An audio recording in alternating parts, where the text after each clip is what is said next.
वालेकुम। Lecture 87 start करते हैं जी, कैफ 1 का। अच्छा जी, फॉर्मेट आप घर से ही बना के आ जाते हैं, मुझे पता है आजकल तो ये ना, और रोज घर से बना के आए और किसी दिन मैं डायरेक्ट मेथड शुरू कर दूं। लेकिन मजे की बात है, डायरेक्ट मेथड में भी लेस इंटरेस्ट लेस टैक्स वाला जो लिखते हैं ना, उससे ऑनवर्ड सारा सेम ही है, सिर्फ ऊपर वाला हिस्सा चेंज होना है थोड़ा सा, इंशाल्लाह जब करेंगे तो। इसलिए जिसका ये मेथड मजबूत, उसके लिए मसला कोई नहीं। अच्छा जी, एक चीज़ मैं ओवरलुक कर गया, मुझे एक दो स्टूडेंट्स ने इस क्लास से भी आके कहा, क्लास में भी पूछा एक स्टूडेंट ने और साथ वाली में भी, तो मैंने वो देखा ही नहीं था। मुझे लग रहा था कि सवाल में डेप्शन एक्सपेंस गिवन है, तो मैं कह रहा था कोई ज़रूरत नहीं है इनको बनाने की, लेकिन असल कहानी कोई थोड़ी डिफरेंट थी। अमीन इंडस्ट्रीज़ को ज़रा देख लें। अमीन इंडस्ट्रीज़ के अंदर एसेट अकाउंट बुक वैल्यू पे बना हुआ था, बिल्कुल बना सकते हैं, ठीक है। लेकिन सवाल में, क्योंकि मैं नीचे पढ़ा नहीं था, बच्चे कह रहे थे सर वो ओपनिंग क्लोजिंग ओपनिंग, मैं कहता था ठीक है जाने दो, बुक वैल्यू बना लो। लेकिन असल मसला ये था कि डेप्शन एक्सपेंस गिवन नहीं था सवाल में। तो हमारे इस ओपनिंग और क्लोजिंग बैलेंस से डेप्रीसिएशन एक्सपेंस निकलना था। तो एक काम किया हमने ये डेप्रीसिएशन एक्सपेंस निकालना था, जो बैलेंसिंग निकालना था। चार ही चीजें हो सकती हैं मैक्सिमम इस अकाउंट में। सवाल ने बताया ओपनिंग 56.5, क्लोजिंग 74.70, ये एक्यूमुलेटेड डेप्रीसिएशन है।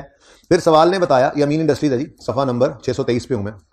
फिर सवाल ने बताया ड्यूरिंग द ईयर एक फिक्स एसेट बिका है जिसकी कॉस्ट 1500 है और उसकी बुक वैल्यू 867 है, तो इसकी एक्यूमुलेशन निकालनी हो तो 1500 में 867 माइनस करेंगे तो 633 का आ गया इसकी बुक वैल्यू। ये समझ आती है? अब ये वो बुक वैल्यू है जो एक्यूमुलेटेड डेप्रीसिएशन अकाउंट में क्या हुआ करती है, डेबिट, ठीक है जी। अब ओपनिंग भी आ गया हमारे पास, क्लोजिंग भी आ गया हमारे पास, और डिस्पोज होने वाले एसेट की एक्यूमुलेटेड डेप्शन भी आ गई, जो हमने निकाली 1500 माइनस 867 करके, ठीक है ना। अच्छा, अब जब ये काम कर लिया तो सवाल में हमारे पास बैलेंसिंग फिगर निकली डेप्रीसिएशन एक्सपेंस की, कितनी है जी, 2498। ये जो हमारी वहां पर जाकर ऐड बैक हो जाएगी नॉन कैश एडजस्टमेंट्स में, ठीक है। अच्छा, अब बच्चों ये डेप्रीसिएशन एक्सपेंस निकल आया। अब अगेन आपके पास दो ऑप्शन हैं। आप चाहो तो इस वर्किंग को अब साइड पे कर दो और एसेट अकाउंट बुक वैल्यू पे बना लो। वो करना है तो क्या करोगे, ये डेप्रीसिएशन एक्सपेंस भी एसेट अकाउंट में क्रेडिट होगा और डिस्पोजल की कॉस्ट नहीं बल्कि बुक वैल्यू जो कि 867 गिवन है, ये एसेट अकाउंट में क्रेडिट हो जाएगी। यानी अगर आप एसेट अकाउंट बुक वैल्यू पे बनाना चाहो तो सवाल में तो बुक वैल्यू ही अवेलेबल थी, ब्रॉड डाउन कैरी डाउन, ये देखो ये book value brought down carry down, ठीक है। आपने इस डेप्रीसिएशन को भी जो यहां से कैलकुलेट किया तो उठाकर यहां पर ले आए। कहां से निकली है जी, वर्किंग में से, वर्किंग की जगह नहीं थी, मैंने लिखा नहीं, ठीक है। फिर डिस्पोज होने वाले एसेट की बुक वैल्यू सवाल में गिवन थी, वो बुक वैल्यू भी आपने यहां पर लिख दी। ओपनिंग आ गया, क्लोजिंग आ गया, डेप्रीसिएशन आ गया, डिस्पोजल की बुक वैल्यू भी क्रेडिट हो गई, बैलेंसिंग फिगर निकली 6191 एडिशन की, ठीक है। लेकिन आपने तो जिद की, आपने कहा नहीं सर ये काम हमें पसंद नहीं आया, अगर क्यूमुलेशन का अकाउंट आपने बनाया है ना तो फिर हम एसेट का अकाउंट कॉस्ट पे बनाएंगे, तो फिर आपको थोड़ा एडिशनल काम करना पड़ना था। सवाल में बुक वैल्यूज गिवन थी और सवाल में एक्यूमुलेटेड डेप्रीसिएशन के ओपनिंग क्लोजिंग भी गिवन थे, तो आपको एक छोटी सी वर्किंग करनी पड़नी थी, ये वाली। सवाल में बुक वैल्यूज गिवन थी और एक्यूमुलेटेड डेप्शन भी गिवन थी, और आपको बैलेंसिंग फिगर सवाल में रिवर्स वर्किंग करते हैं ना, कि ये क्लोजिंग गिवन है ये गिवन है, तो ये निकालने के लिए आप रिवर्स वर्किंग करते हैं, इसमें ऐड करते हैं, यानी बैलेंसिंग निकालना था तो आपको पहले निकालनी पड़ी कॉस्ट, क्योंकि एसेट अकाउंट कॉस्ट पे बन रहा है तो उसमें तो कॉस्ट ही आनी है ना, बुक वैल्यू तो नहीं आ सकती फिर। अब जब कॉस्ट निकल आई तो आपने एसेट अकाउंट कॉस्ट पे बनाया, तो ओपनिंग ये वर्किंग वाला लिखा और क्लोजिंग भी ये वर्किंग वाला लिखा, ये नीचे ये वाली फिगर्स, ठीक हो गया। अब जब ये लिख लिया तो अब एसेट अकाउंट कॉस्ट पे बन रहा है और एक्यूमुलेशन भी साथ में बन रहा है, तो फिर एसेट अकाउंट में से डिस्पोजल की कॉस्ट क्रेडिट करेंगे, ठीक है, और डेप्रीसिएशन इसमें नहीं आएगी, ठीक है। लेकिन अगर आप डेप्शन यहां पे नहीं डालेंगे, एसेट की कॉस्ट डालेंगे, तो बैलेंसिंग फिगर फिर भी क्या आनी है, 619, तो ठीक है ना। तो ये दोनों में और था, फिक्स एसेट आप चाहें, अगर आप डेप्शन एक्सपेंस निकाल कर fix asset account book value बनाना चाहते हैं ना, तो इसको फिर निकालने के बाद मैं यूं क्रॉस कर देता हूं, बस अब इसको दोबारा यूज नहीं करना, इससे जो निकालनी थी फिगर वो निकाल के भी इसी अकाउंट में ले आए, डिस्पोजल की भी बुक वैल्यू डाल दी, बैलेंसिंग निकाली, वो कैश आ गया। लेकिन अगर आप कहते हैं कि नहीं जी ये वाला क्रॉस तो हम इधर लगाएंगे, हमने अकाउंट ऐसे नहीं बनाना, हमने एसेट अकाउंट कॉस्ट पे बनाना है, तो फिर भाई आपको एडिशनल काम ये करना पड़ेगा, छोटी सी वर्किंग करके ये आप कॉस्ट निकालोगे, फिर एसेट अकाउंट में डिस्पोज होने वाले एसेट की कॉस्ट क्रेडिट होगी। हाँ, डिस्पोजल अकाउंट दोनों सूरतों में मुख्तलिफ बनेगा। अगर एसेट अकाउंट बुक वैल्यू बन रहा है तो डिस्पोजल अकाउंट में बुक वैल्यू जाएगी और कैश आएगा और गेन लॉस। और अगर एसेट अकाउंट कॉस्ट पे बन रहा है तो डिस्पोजल अकाउंट में यहां से कॉस्ट जाएगी, फिर वहां से कंडक्शन जाएगी और कैश, और वो सारा कुछ आपको आता ही है। ठीक है, तो ये ऑप्शन था। I would recommend this one, ये ज्यादा आसान है, इसमें काम कम करना पड़ेगा। डेप्शन एक्सपेंस निकल आया है तो एसेट अकाउंट बुक वैल्यू पे बना लो, फिर क्या मसला है, फिर तो कोई मुसीबत नहीं है ना। ठीक है, बहरहाल ये ऑप्शन आपके पास था, इस और पे जरूर गौर कीजिएगा। लेकिन ये और जो है ये और एसेट अकाउंट के लिए है। एसेट अकाउंट बुक वैल्यू पे बन सकता था और कॉस्ट पे भी। ठीक है, और एक्यूमुलेटेड ऑप्शन का लेजर आपने बना लेना था। तो ये प्रॉब्लम मेरे कुछ बच्चों को आ रही थी, उनका बहुत शुक्रिया कि वो आए मेरे पास और उन्होंने ये बात आइडेंटिफाई कर दी और बाकियों का भी इसके अंदर भला हो गया। ठीक है जी, चलिए कोई क्वेश्चन है तो पूछ सकते हैं आप लोग। ठीक है जी, पिक्चर अगर किसने लेनी है तो ले लें। पास पेपर 5 अमीन इंडस्ट्रीज है, लेकिन और को सामने जरूर रखिएगा।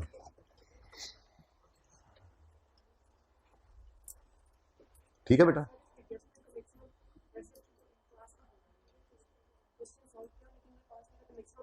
नहीं क्वेश्चन सॉल्व किया है आपने। एसेट अकाउंट कैसे बनाया, बुक वैल्यू पे डेप्रिसिएशन निकाली नहीं, तो फिर वो एक आध नंबर जो है वो उसका कटेगा। लेकिन इसका ये मतलब कतन नहीं है कि कैश फ्लो का सवाल 0 नंबर देगा। अगर डेप्शन नहीं डाली तो उसका 1 नंबर था, कट गया। लेकिन वो डेप्शन यहाँ पे भी नहीं, वहाँ पे भी नहीं, तो एडिशन की फिगर भी गलत हुई और वहाँ पे भी, तो फिर 2 फिगर्स गलत हुई तो 2 नंबर कट जाएंगे, बाकी सब सही। जो गलती है मतलब ये नहीं है यहाँ पर डेप्शन आने की वजह से एडिशन की फिगर गलत होनी है, लेकिन मेरे ख्याल में तो उसके भी मार्क्स दे देगा जब आप बैलेंसिंग निकाल रहे होंगे तो। लेकिन डेप्शन को वहाँ पे रिवर्स भी तो करना है। ठीक है जी, मैच क्यों कर रही थी ये आप सोचिएगा जी। भाई एक चीज डेबिट क्रेडिट दोनों ही ना करो तो क्या फर्क पड़ना है। अच्छा चलें जी अब आगे।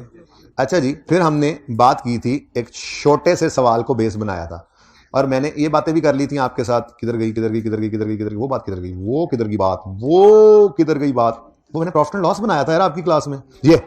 ये बात भी समझ आ गई थी कल कि हम क्यों पीछे पड़े होते हैं, ये पीपीई के गेन के लॉस के, यानी नॉन करंट एसेट के गेन लॉस के पीछे पड़े हैं, इंटरेस्ट इनकम के पीछे, इंटरेस्ट एक्सपेंस के पीछे। फिर कोई पीपीई का रिसीवेबल आ गया, या आज वाले सवाल में जो आप करके हैं मैंने करवाना है उसमें पीपीई का पेबल आ रहा है, इनके पीछे क्यों पड़े होते हैं, इनको क्यों हम अलग कर रहे होते हैं लेजर्स के अंदर, इनको क्यों वर्किंग कैपिटल आइटम में नहीं जाने देते, क्योंकि ये हमारे ऑपरेशंस का पार्ट नहीं होते।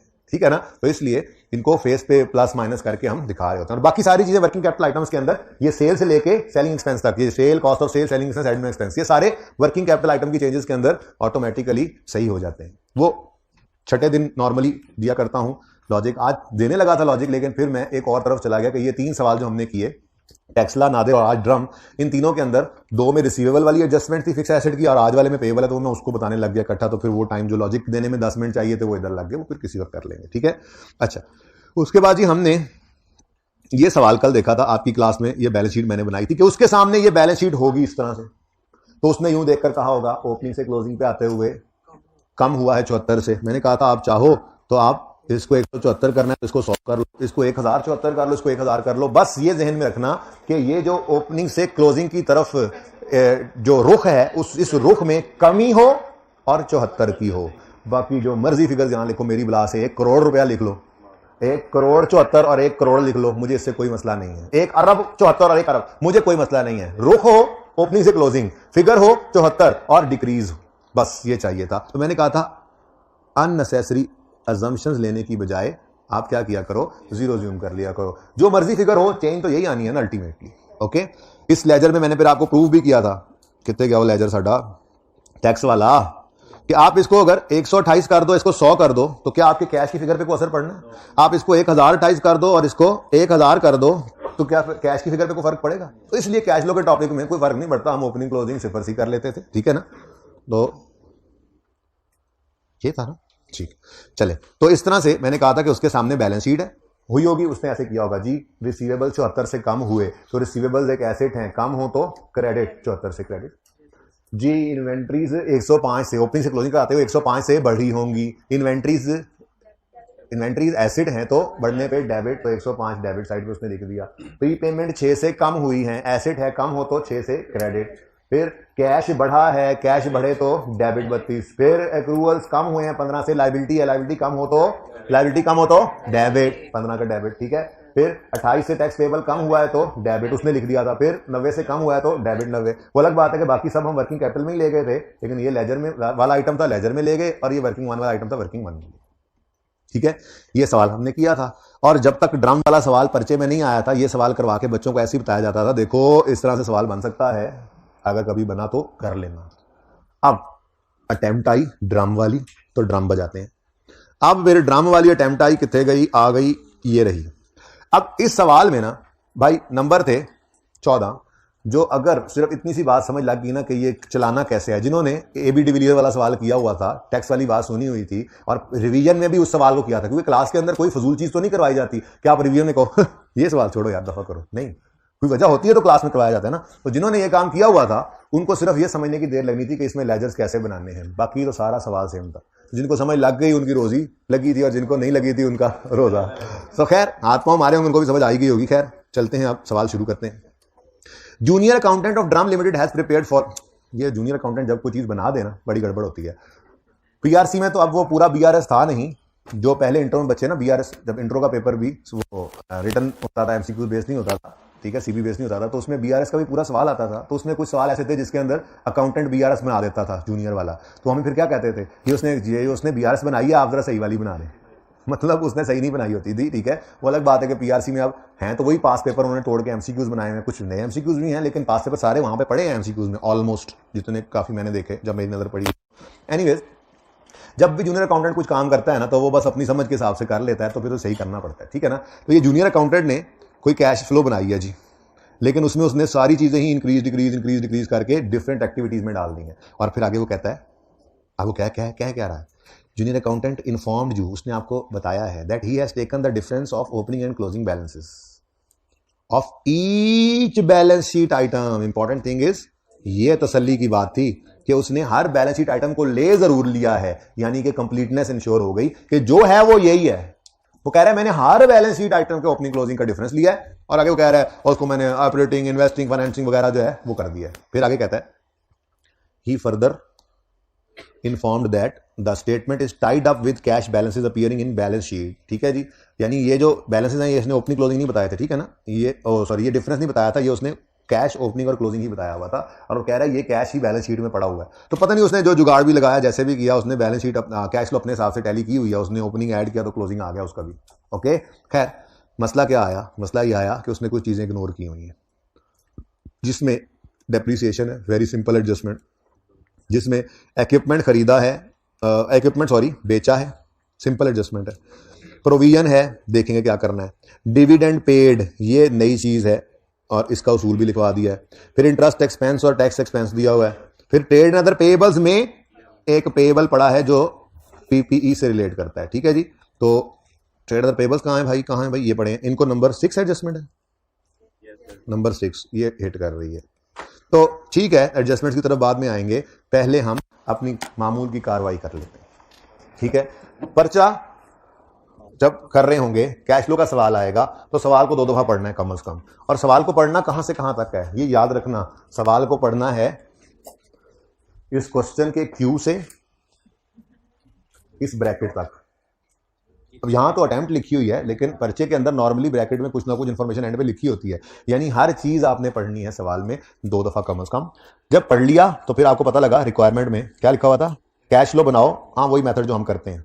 अब आपने सबसे पहले कैश फ्लो का फॉर्मेट बनाना है। ये लेजर्स मैं पिछली क्लास में पहले बना लेता हूं, बच्चों के आने से सर्दी में बच्चे जरा लेट हो रहे होते हैं तो, लेकिन इतना जो फॉर्मेट है, नाम, डेट वगैरह, operating PBT, adjustment for non cash 5 लाइनें खाली, एडजस्टमेंट फॉर वर्किंग कैपिटल 5 लाइनें खाली, less interest paid, tax paid, dividend paid, ठीक है जी। इसके बाद आपकी अगली इन्वेस्टिंग एक्टिविटीज होती हैं, ठीक है जी। इन्वेस्टिंग एक्टिविटीज लिखकर हेडिंग 5 लाइनें खाली, फाइनेंसिंग एक्टिविटी लिखकर 5 लाइनें खाली, और फिर ये opening cash add, closing cash less. जाहिर है नेट का तो आप जगह आप नेट कैश फ्लोज की छोड़ते ही हैं, ठीक है। तो उसके बाद वर्किंग 1 भी मैं कहता हूं आप साथ ही बना लिया करें। टारगेट ये होना चाहिए कि आपका ये फॉर्मेट 1 से 1.5 मिनट में बन जाए, और कोशिश करते रहेंगे तो ये 1-1.5 मिनट में बनने लग जाएगा। मैंने आपसे अर्ज किया था फूल बूटे लगाना जरूरी नहीं है, पर्चे में पढ़ने वाले को समझ आना चाहिए, पर्चा चेक करने वाले को समझ आना चाहिए कि क्या लिखा हुआ है आपने, दैट्स इट। ये प्रेजेंटेशन चाहिए बस, ठीक है। तो क्विकली इसको बनाना है, ठीक है। और फिर आपने सवाल में से डाटा उठाकर लेजर वाली चीज लेजर में, वर्किंग कैपिटल आइटम में, और cash and cash equivalent cash में, ठीक है। तो ये फॉर्मेट बनाने का आपके पास सिर्फ 1-1.5 मिनट हुआ करेगा, वक्त बचाना है अगर सवाल में तो, ठीक है। ये फॉर्मेट सब बच्चे बना चुके होंगे, मुझे पता है जी। ऑनलाइन वाले नहीं बना चुके तो वो पॉज करके बना लेंगे आप, लेकिन पॉज करके चाय पीने ना उठ जाना जी। बस 1-1.5 मिनट घड़ी पे देख के आपने कर लिया फॉर्मेट ड्रॉ। अब सवाल शुरू करते हैं। हाँ जी, हर आइटम को देखेंगे। आसान तरीका ये है कि सबसे पहले इसकी नेचर देख लेंगे। सबसे पहले है क्या चीज? Retained earnings. भाई ये लेजर भी छोटे हो गए यार, ये क्या हो गया? किसने बनाए लेजर्स? ये मेरे बने हुए लेजर्स नहीं है, ऊपर नाम लिखने की जगह ही नहीं है। ले जी अब ये टाइम तो मेरा ज़ाया हो गया ना फिर भी। लो भाई जल्दी से रिटेन अर्निंग्स। अब रिटेन अर्निंग्स लिखना है आपने, उसके बाद आपने 1 मिनट रुक जाना है और रुक है। इसकी नेचर क्या है? ट्रेड नेचर है, तो फिर पहले लिख लो BD और CD इधर आते हैं, ठीक है? थोड़ी और जगह बना लो इसमें, दो आइटम्स पे। ओके, ये लिखने के बाद अब आप रिलैक्स हो, ठीक है? अब आपने सिर्फ ये देखना है इंक्रीज है डिक्रीज है ओपनिंग से क्लोजिंग की तरफ आते हुए। उसने डिफरेंसेस लिया, मैंने जो पिछले सवाल में बैलेंस शीट बनाई थी ना, वो सवाल के लिए नहीं थी, वो इसी सवाल के लिए थी। उसने सवाल में उसने बैलेंस शीट देखी होगी, बैलेंस शीट देखकर उसने देखा होगा ओपनिंग से क्लोजिंग की तरफ आते हुए रिटेन्ड अर्निंग्स 1360 से बढ़ी हैं। अब मैंने जब नेचर देख के BD CD लिख लिया है, अब मैं रिलैक्स हो गया हूं, अब मुझे मसला ही कोई नहीं है, ठीक है?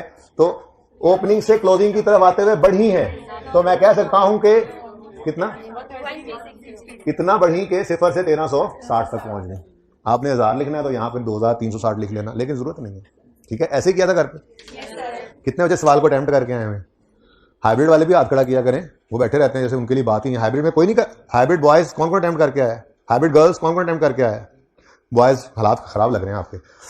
ओके, नेक्स्ट है डिविडेंड पेएबल। ये पहली बार आया, इसको एंड तक ले जाते हैं, उसूल लिखवा दूंगा। फिलहाल तो पेएबल उसने बैलेंस शीट से उठाया ना, पेएबल, ठीक है? तो डिविडेंड पेएबल का लेजर आज जिंदगी में पहली बार बन रहा है, ठीक है? Dividend payable. चलो, अब पेएबल है या पेएबल है एसेट है लायबिलिटी है? पेएबल एसेट होता है, लायबिलिटी। तो लायबिलिटी का ओपनिंग क्लोजिंग पहले लिख लो BD CD। जब ये डिसाइड हो जाएगा तो फिर उसके बाद इजी हो जाओगे आप। अब सिर्फ जाके देखना हुआ क्या। वो कह रहा है डिविडेंड पेएबल में इंक्रीज आया। इंक्रीज उसने ओपनिंग क्लोजिंग के डिफरेंसेस दिए, वो कह रहा है। तो फिर ओपनिंग से क्लोजिंग की तरफ आते हुए डिविडेंड पेएबल इंक्रीज हुआ है 200 से, ओपनिंग से क्लोजिंग की तरफ आते हुए इंक्रीज हुआ है, तो यूं कह सकता हूं कि 0 से 200 पे पहुंच गया, ठीक है? सही है। Next is trade receivables net. आपने सोल्यूशन देखा होगा, मुझे पता है, लेकिन छोड़ें उसको। अच्छा, एडजस्टमेंट नंबर 3 पढ़ो। इसमें 3 में कहता है provision for doubtful debt was increased by 140, और यहां पे लिखता है नेट ट्रेड रिसीवेबल्स हैं, नेट, ठीक है जी? बेटा मैंने कहा कि आप सोल्यूशन के साथ मुझे मैच करवाएं, मैं जो कह रहा हूं वो सुने चुप करके, ठीक है? बाद में आपकी बात सुनूंगा एंड पे जाके। मैंने आपको क्या पढ़ाया हुआ है कि अगर प्रोविजन हो तो आपने उसको डेटर्स में से नेट करके नेट डेटर्स को वर्किंग कैपिटल में ले जाना है। हमें डेटर्स कौन से दिए हुए हैं? नेट।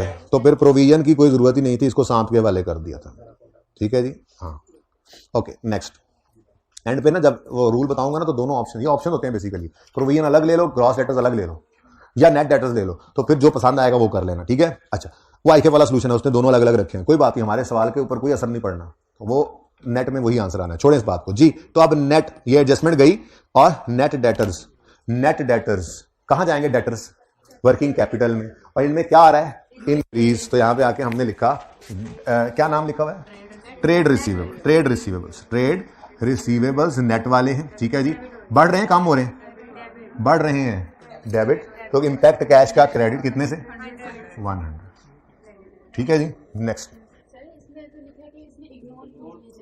हाँ, तो हमने भी इग्नोर कर दी। नहीं, इग्नोर जरूर की है उसने, एडजस्टमेंट्स हैं, लेकिन डेटर्स तो बैलेंस शीट में से नेट ही उठाए हैं ना। वो बैलेंस शीट के अंदर डेटर्स नेट होते हैं अगर सवाल खामोश है, ठीक है? तो उसने इस चीज को सोचा नहीं, उसने 100 नेट डेटर्स को ले लिया। आप भी ना सोचें, अगर सोचना है तो ग्रॉस डेटर्स बना लें, ग्रॉस डेटर्स को अलग ले लें, प्रोविजन को अलग ले लें, लेकिन जब ऑप्शन बताऊंगा तब ना, अभी तक तो पढ़ाई क्या हुआ है? नेट डेटर्स ले। बात समझिए, बैलेंस शीट से उसने ओपनिंग क्लोजिंग ली है, उसने क्या कहा ये नेट डेटर्स हैं, और उसने प्रोविजन को इग्नोर कर दिया, तो आप भी इग्नोर करो, हमें नेट डेटर्स ही चाहिए, हमें तो ग्रॉस नहीं चाहिए। सर उसने बाकी तो किए हुए हैं, मतलब प्रोविजन नेट, लेकिन ये वाले तो उसने इग्नोर कर दिया, मतलब ये वाले नेट भी नहीं किए। बेटा उसने बैलेंस शीट में से फिगर्स उठाई हैं, उसने आपके ट्रेड डेटर्स नेट नहीं बनाए हैं, उसने बैलेंस शीट से फिगर्स उठाई हैं, और वो कह रहा है ये नेट ट्रेड रिसीवेबल्स हैं। Net of what? डेप्रिसिएशन से नेट हो गए, प्रोविजन से नेट है। अब प्रोविजन से उसने नेट वाली फिगर ही उठा ली और प्रोविजन को इग्नोर कर दिया, तो तुम भी करो ना इग्नोर यार, तुम्हें भी तो ये कहा हुआ है। हाँ, तो इंक्रीज वो जो नेट हो गया उसके बाद जो इग्नोर किया तू रहने दे, ठीक है जी? बात समझिए पहले, उसने बैलेंस शीट से कौन सी फिगर उठाई है? नेट फिगर उठाई है जिसमें से प्रोविजन लेस हो चुकी होती है। उसने प्रोविजन को इग्नोर किया है जो कि थी, नजर नहीं आ रही थी, नेट में से तो निकल चुकी होती है, आप भी इग्नोर करो। अब मसला सिर्फ पता है क्या है? मसला ये घर से सोल्यूशन देख के, इसलिए तो पहले सवाल देता हूं। सोल्यूशन में मैंने कहा आई कैप का सोल्यूशन है और ये ऑप्शन है। आपको एंड पे मैंने बताना है, अगर आप मेरी चॉइस इजाजत दें सवाल पूरा करने की, तो एंड पे बताऊंगा कि ग्रॉस डेटर्स करके प्रोविजन अलग करके जो आंसर आता है, हमने नेट में वही आंसर निकाल लिया है और ये ऑप्शन होता है जिसको छठे दिन कहा था लॉजिक दूंगा। ये दो ऑप्शंस हैं, ग्रॉस डेटर्स अलग लो, प्रोविजन अलग लो, या नेट डेटर्स लो, आंसर की सेहत पे कोई असर नहीं पड़ता। तो दो में से एक ऑप्शन है, मैं जिस ऑप्शन की तरफ जाता हूं वो कौन सा होता है? नेट डेटर्स वाला। अब अगली बात, उसने बैलेंस शीट, उसने क्या बोला था? मैंने ओपनिंग क्लोजिंग बैलेंस शीट के ईच आइटम के उठाए हैं, जिसमें ट्रेड रिसीवेबल्स नेट उठाए हैं। Net of what? प्रोविजन, जो कि इस साल इतने से इंक्रीज हुई थी, उसने इग्नोर कर दिया, हम भी इग्नोर करेंगे। हम क्यों ग्रॉस करें? ठीक है, ग्रॉस कर देंगे एंड पे, वो देख लेना आंसर सेम आना है। तो जब दो ऑप्शन में से एक पे चल रहे हैं, लॉजिक भी अभी नहीं दी, तो वही वाला ऑप्शन हम लेकर चलेंगे। ठीक है, ओके। तो 100 को ही उठाओ, इग्नोर करो जी। Trade receivables net of provision है, हमें भी नेट चाहिए थे, ग्रॉस नहीं चाहिए थे। उसने प्रोविजन इग्नोर किया, हाँ इग्नोर किया। मतलब इग्नोर करने का क्या है? उसने ग्रॉस डेटर्स नहीं लिए, यहां पर प्रोविजन अलग से नहीं दिखाई उसने। अगर वो प्रोविजन यहां दिखाता, जैसे आप कह रहे हैं कि इंक्रीज हुई है, तो फिर डेटर्स ग्रॉस लिखता और प्रोविजन का इंक्रीज अलग लिखता। ठीक है, बैलेंस शीट से उठाया, नेट डेटर्स उठाए, हमें भी यही चाहिए थे। नेक्स्ट क्या है जी? सही है, कुछ थोड़ी बहुत हाजमे वाली बात हो रही है। बाकी असल मसला सिर्फ यह है कि मैंने आपको यह बताया नहीं है एग्जाम्पल में कि दोनों से आंसर तो सेम आता है। अभी अगर आप सोल्यूशन को रट्टा मार के आए हुए हैं, तो मैं आपको बताऊं, 140 रुपए पॉजिटिव आ रहे हैं आपके सोल्यूशन में और 240 नेगेटिव आ रहा है। जरा नेट करो, तो मैंने भी 100 ही लिखा है ना, तो मसला क्या है? ठीक है, मेरा अपना ऑप्शन है, मैं नेट डेटर यूज करता हूं, ग्रॉस भी समझा दूंगा। ठीक है, हाँ तुम कहां फंसे हो? बोलो, अब जल्दी बोलो, टाइम नहीं है। बाद में कुछ नहीं होता, अभी बताओ, बाद में अलग पैसे लगेंगे। बोलना यार, बोलना। नेट, इसने बैलेंस शीट में से नेट डेटर्स उठाए हैं। Net of what? प्रोविजन। मतलब उसने अलग से जो प्रोविजन नजर आनी चाहिए थी, बैलेंस शीट में नजर आती भी नहीं, उसने इग्नोर की है। हम तो खुश हैं इस बात में। इधर देखो, ऐसे नहीं जान छूटेगी। किधर गया वो सवाल?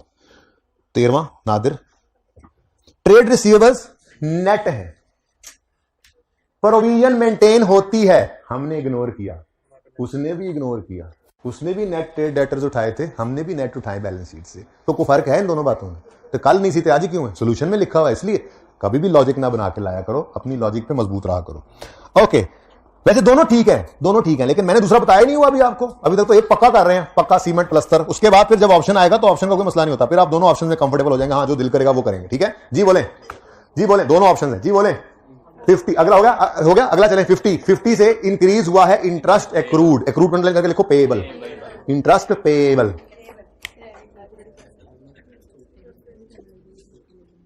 अच्छा, अब इंटरेस्ट वैसे तो पेएबल लिखना चाहिए, बिल्कुल पेएबल लिखना चाहिए, पेएबल। लेकिन आपकी पसंद नापसंद को साइड पे रखते हुए मैं जबरदस्ती यहां पे एक्सपेंस लिख देता हूं, क्योंकि ये हमारा एक सिंगल अकाउंट अप्रोच है ना।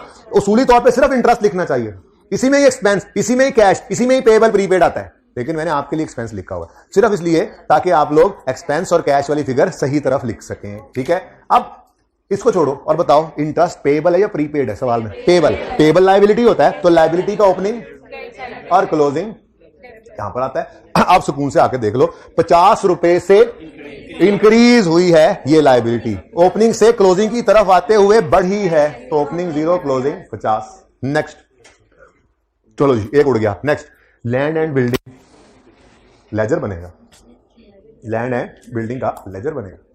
और जाहिर सी बात है, अक्यूमुलेटेड डेप्शन अलग से गिवन नहीं है, तो यह बुक वैल्यू पर ही बनेगा। और एसेट है, एसेट ओपनिंग बीडीसीडी पहले लिख लिया करो, बीडीसीडी पहले लिख लो।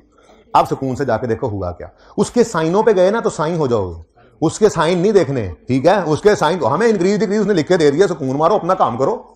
ठीक है ना, उसके साइन नहीं देखने, बस लिख दिया उसने इंक्रीज डिक्रीज, सुकून से अपना काम कर रहे हैं जी। लैंड एंड बिल्डिंग में इंक्रीज आया है 2600 का, ओपनिंग से क्लोजिंग, उसने डिफरेंसेस लिए थे, बताया उसने, ओपनिंग से, इसीलिए वो बैलेंस शीट बनवा के आया था आपसे एबी में। ठीक है, ओपनिंग से क्लोजिंग तक आते हुए लैंड एंड बिल्डिंग में इंक्रीज आया, ओपनिंग से क्लोजिंग की तरफ आते हुए इंक्रीज आया, कितना? लो, ठीक है। नेक्स्ट, इक्विपमेंट में 1550 का इंक्रीज आया। इक्विपमेंट का भी लेजर बना लेते हैं जी, थोड़ा साफ सुथरा करके। ये पता नहीं कौन सा लेजर बनेगा, बाद में देखते हैं जी। इक्विपमेंट अब इक्विपमेंट भी बुक वैल्यू पे बनाएंगे और एसेट है चूंकि, तो बीडी और सीडी हमने लिख लिया। ठीक है जी। अब बताओ जी, इंक्रीज आया है ओपनिंग से क्लोजिंग तक आते हुए, इंक्रीज कितना आया है 1550, उसके साइन पे नहीं जाना, सिंपल ओपनिंग से क्लोजिंग तक आते हुए 1550। जिसने असम्पशन लेनी है वो फिर हर जगह फंसा होगा, मैंने हजार ओपनिंग क्लोजिंग में ऐड करना है, मैंने 100 जरूरत ही कोई नहीं, सुकून मारो जी। सही है। नेक्स्ट, इन्वेंट्री, पता नहीं उसने इन्वेस्टिंग एक्टिविटी में इक्विपमेंट टैक्स डाला, उसकी अपनी मर्जी है, हमें से क्या, हमने को उसकी तरतीब उठानी है? नहीं, हम तो अपने हिसाब से चीजें अपनी जगह पे पहुंचाएंगे, इसलिए तो हम बना रहे हैं कैश फ्लो, उसने तो यही बनाया तो हम क्यों बनाते हैं? ठीक है। अब इन्वेंट्री कहां जाता है? वर्किंग कैपिटल में। कोई एडजस्टमेंट हिट नहीं कर रही, सिंपल बात है, कह रहा है इन्वेंट्री में डिक्रीज है, तो इन्वेंट्री खैर जो डिक्रीज है, इन्वेंट्री एसेट है, डिक्रीज हो तो क्रेडिट, दूसरा इंपैक्ट कैश में डेबिट 400 रुपया, पॉजिटिव नंबर भी मिलते जा रहे हैं सवाल पढ़ते पढ़ते। Next, decrease in tax. अच्छा, टैक्स का फिर क्या बनता है? टैक्स का तो लेजर बनता है, तो हमने यहां पर आकर, अब वैसे तो उसूली तौर पे अगेन वही बात, टैक्स पेएबल लिखना चाहिए था, लेकिन मैं तो आपकी बात ही नहीं मानता होता, और मैं आप लोगों के लिए यहां, आप लोगों के फायदे के लिए एक्सपेंस लिख दिया करता। ठीक है, ओके, ताकि आप ये फैसला कर सकें कैश किस तरफ आना है और एक्सपेंस। लेकिन ये इस वक्त सवाल में बता रहा है बैलेंस शीट में पेएबल पड़ा है, लायबिलिटी, तो लायबिलिटी का बीडी सीडी, राइट साइड पे बीडी और यहां। ठीक है, अब जाके देख लेते हैं हुआ क्या। टैक्स पेएबल में डिक्रीज आया। अच्छा, ये एडजस्टमेंट सेम थी बिल्कुल, बस फर्क था 28 था उस सवाल में ना, यहां पर था, उधर भी डिक्रीज, यहां भी डिक्रीज है ना, उसी की बुनियाद में लगता है सवाल बनाया था, आगे पूरे का पूरा ही। खैर चलें, 60 से टैक्स पेएबल ओपनिंग से क्लोजिंग की तरफ आते हुए कम हुआ है, डिक्रीज हुआ है, तो ओपनिंग से क्लोजिंग की तरफ आते हुए 60, 28 ही लिख रहा था, 60 से कम हो गया, यानी कर लो। ठीक है, नेक्स्ट आगे देखते हैं जी। खोलो, ये भी गया, उसकी इन्वेस्टिंग एक्टिविटी गई, अब उसकी फाइनेंसिंग एक्टिविटी। कहता है जी increase in share capital, share capital and share premium, आपकी क्लास में बात हुई थी, इकट्ठे बन सकते हैं। ठीक है, इकट्ठे बनाए जा सकते हैं। अच्छा जी, क्योंकि कैश ही निकलना होता है ना दोनों में से, तो हम भी इकट्ठा बना देते हैं, कोई मसला नहीं। Share capital and share premium, opening closing इकट्ठा लिखा हुआ है, हम भी लिख लेंगे। उसके बाद फिर जब कैश निकलेगा तो भाई शेयर्स प्रीमियम पे जब इश्यू होते हैं तो शेयर कैपिटल और शेयर प्रीमियम दोनों क्रेडिट होते हैं, कैश ही आता है ना, वो इकट्ठे कर रही हैं तो क्रेडिट साइड पे वही कैश इकट्ठा आ जाएगा, मसला कोई नहीं। ठीक है, अच्छा, अब इनकी नेचर क्या होती है, तो पहले ब्रॉड डाउन और कैरी डाउन लिख लें किस तरफ आता है। अब जाके देखते हैं हुआ क्या। शेयर कैपिटल शेयर प्रीमियम में क्या आया? इंक्रीज। 2350 का क्या आया? यानी ओपनिंग से क्लोजिंग की तरफ आते हुए 2350 से बढ़ गया है, ये तो सीधा सा लग रहा है कैश आया है, नए शेयर इशू हुए हैं। ठीक है, next, decrease in long term loan, तो लॉन्ग टर्म लोन लायबिलिटी है, बीडीसीडी पहले लिख लो। उसके बाद अब देखते हैं हुआ क्या है। वो कह रहा है जी 1000 रुपए से ओपनिंग से क्लोजिंग की तरफ आते हुए 1000 रुपए से कम हो गया, सीधा सीधा नजर आ रहा है कि ये उसने रीपे कर दिया है कुछ लोन। ठीक हो गया। Next, increase in trade other payables, लेकिन ये बीमार है। ठीक है, इनको बेड नंबर 11 पे ले जाओ। मुझे लगता है वो लेजर किसी और ने बनाया एंड वाला है ना, नंबर बदल गया था। चले जी, बताओ भाई, ओपनिंग से क्लोजिंग की तरफ आते आते, ओपनिंग से क्लोजिंग की तरफ आते आते 600 से इंक्रीज हुआ, 600 से इंक्रीज हुआ, मतलब 0 से 600 पर आ गया। ठीक है, लो जी, उसकी सारी बैलेंस शीट पहुंच गई जहां पहुंचनी थी। अब एडजस्टमेंट से क्वेश्चन है तुम्हारी शक्ल पे क्वेश्चन है, कोई है सही, ना मानो ना मानो, क्लास के बाद आए ना क्वेश्चन करने, फिर देखना तलवार रखूंगा मैं। है कोई क्वेश्चन? देख ले, तेरी शक्ल लग रहा है क्वेश्चन यार, मैं कंफर्टेबल नहीं हो रहा यार तू बाहर जाके बैठ जाया कर यार उस्ताद